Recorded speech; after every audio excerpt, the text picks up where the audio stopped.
This is where we create all of our great beer. Before we actually start our brewing process, though, there's a few things we need to do. First thing is we need to purify our water and make sure the mineral contents are exactly how we want that.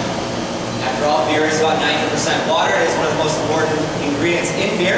The second most important ingredient is going to be our malt. So what we're going to do is we're going to mainly use 2-row barley or 6-row barley. But before we do use that barley, we do need to undergo a malting process. The malting process is going to transform the starches in those grains into fermentable starches. We'll be able to transform those starches into fermentable sugars later on in our process. We also do use some cereal grains. We'll use corn, oats, and wheat, depending on the beer, depending on the style, whatever our recipe calls for, we will use all those grains. Now that I talk about the water and the grains, this is where the actual brewing process will start. One floor above us is going to be our mash tuns. Those mash tuns will house the water and either the 2-row, 6-row, combination of both, or cereal grains depending on the recipe.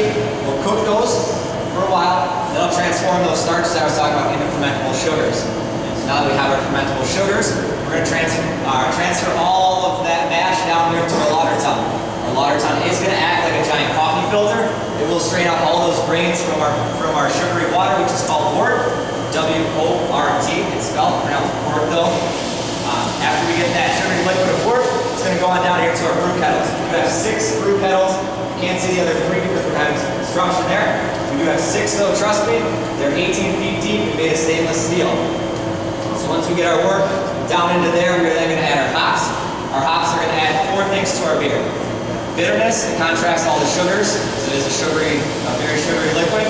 So bitterness, some flavor, and some delicate aromas. The 4th thing, and maybe the most important, is preservative. Hops are a great natural preservative. It's going to help preserve our beer, make the shelf life longer on it. So once our hops are added, you're then going to boil it.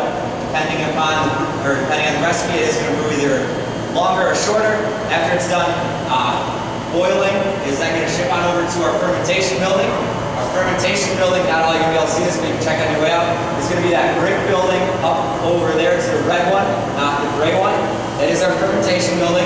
We'll ship it underground all the way over to our fermentation. At fermentation, we will add our yeast. The yeast that we do use in all of our Miller products, our Miller Lite or High Life.